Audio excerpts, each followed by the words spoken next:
다른 선진국들 같은 경우에는 오히려 세금을 올리고 있습니다. 코로나로 이미 돈을 많이 썼고 앞으로도 돈이 들어갈 때가 많기 때문인데요.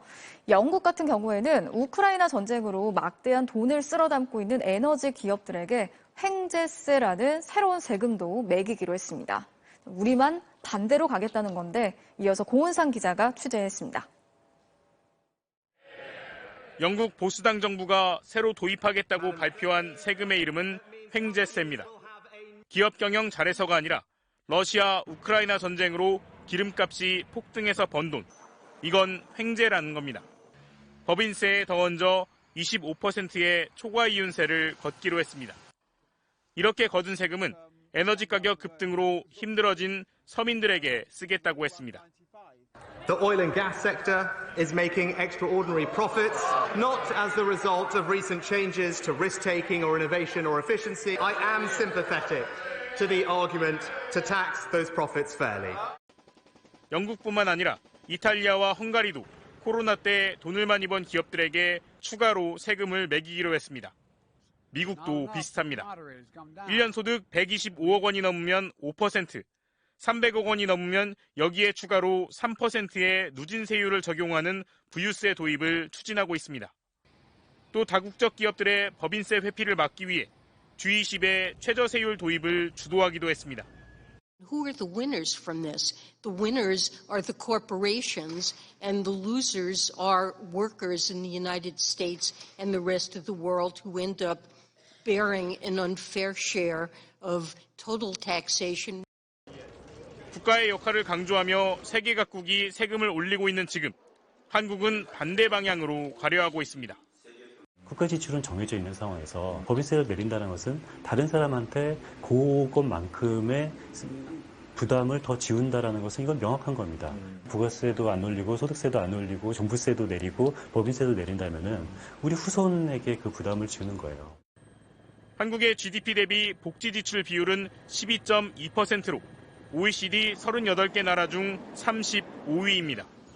우리나라보다 낮은 나라는 터키, 칠레, 멕시코뿐입니다. MBC 뉴스 고은상입니다. 막대한 재산을 가진 이른바 슈퍼리치들이 코로나19와 빈부격차 극복을 위해서 자신들에게 세금을 더 걷어달라고 요청했습니다. 두 번째 키워드입니다. 세금 더 내겠다. 부자 102명의 외침입니다. 공개적으로 세금을 더 내겠다고 밝힌 이들은 애국적인 백만장자들이란 이름의 단체입니다. 최근 다보스 포럼에서 공개 서한을 통해 부자 증세를 촉구하면서 세금을 더 많이 내게 해달라고 요구한 건데요. 이들은 현재의 세금 제도가 공평하지 않다면서 이같이 밝혔다고 로이터 통신이 전했습니다. 이 단체에는 월트 디즈니 가문의 상속자 에비게일 디즈니 등 미국과 유럽 백만장자와 억만장자 102명이 속해 있다는데요. 이 부자들은 전 세계가 코로나로 고통을 겪었던 지난 2년간 자신들의 재산은 증가했지만 세금을 공정하게 내고 있다고 솔직히 말할 수 있는 사람은 거의 없다고 말했습니다.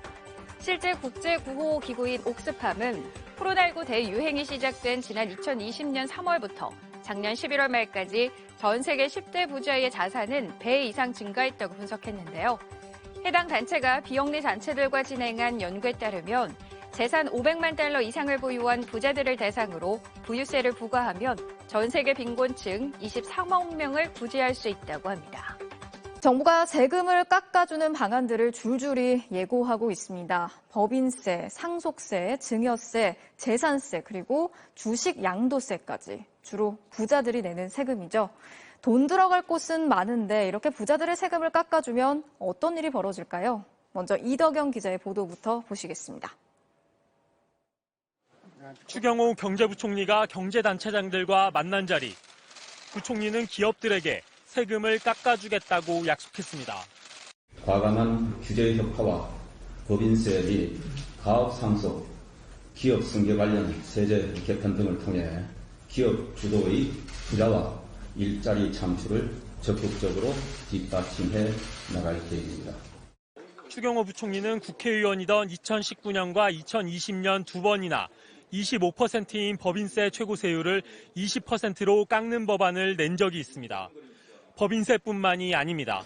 상속세와 증여세를 대폭 낮추고 주식 양도세도 극히 일부를 제외하곤 사실상 폐지하고 재산세와 종합부동산세는 2020년 수준으로 되돌려놓겠다고 예고했습니다. 이런 세금들은 주로 부자들이 내는 세금입니다. 그러니까 집을 가진 사람들 또는 계속해서 돈을 벌어들이고 있는 기업들에 감세를 해주는 거기 때문에 그거는 순서도 방향도 맞지 않다. 특히 법인세가 논란입니다. 한국의 법인세 최고 세율은 25%지만 기업들이 실제 부담하는 세율은 최고 17.5% 정도입니다.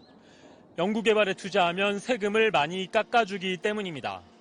올 한해 이런 식으로 깎아주는 세금은 10조 3천억 원, 전체 법인세의 14%에 이릅니다. 법인세는 소득세, 부가가치세에 이어 세 번째로 큰 세금입니다. 쓸 곳은 많은데 법인세를 깎아주면 결국 소득세 같은 다른 세금으로 메워야 한다는 뜻입니다. 서민들에게는 세금을 줄여서 도울 방법이 없어요. 저소득계층은 세금을 낼 세금이 없기 때문에 어차피 면세 이하란 말이죠. 그러면 그 서민들을 도울 방법은 재정 지원을 통해서 할 수밖에 없어요. 오히려 증세가 필요한 상황이라고 봐야 되는 것이죠. 정부는 이런 부자 감세 내용을 담은 세법 개정안을 다음 달에 제출할 예정입니다. MBC 뉴스 이덕현입니다. 저출산 고령화 시대에 복지국가로 나아가려면 이제라도 증세 논의가 필요하다는 연속보도 오늘 마지막 순서입니다. 전 세계 국가들이 코로나19 때문에 증가한 복지 지출을 위해서 앞다퉈 증세를 하고 있지만 한국은 조용합니다. 정치권은 복지 얘기만 할 뿐 정작 증세 얘기는 하지 않고 있습니다. 조금씩 더 내고 함께 혜택을 누리자는 이 사회적 합의를 어떻게 만들 수 있을지 서유정 기자가 보도합니다.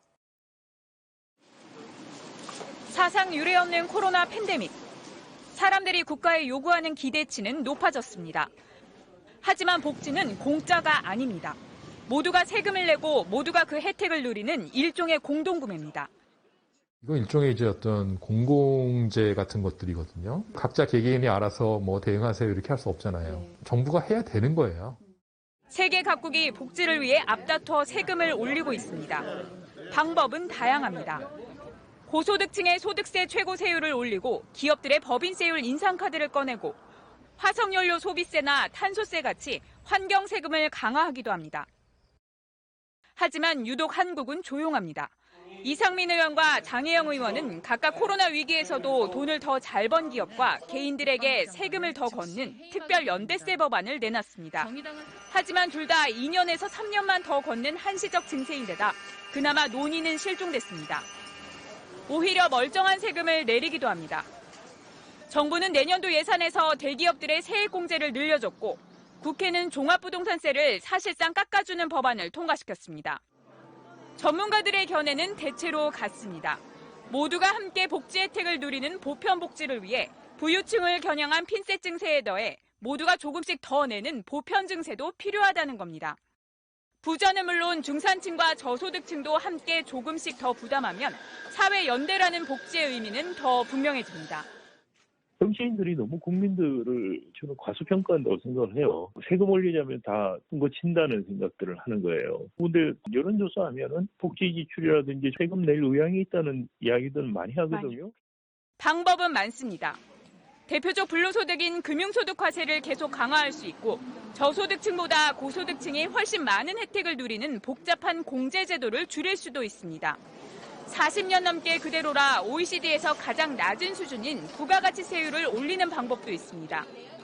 중요한 건 정치가 이제부터라도 책임 있게 증세 방안을 내놓고 합의를 만들어가는 겁니다. MBC 뉴스 서유정입니다.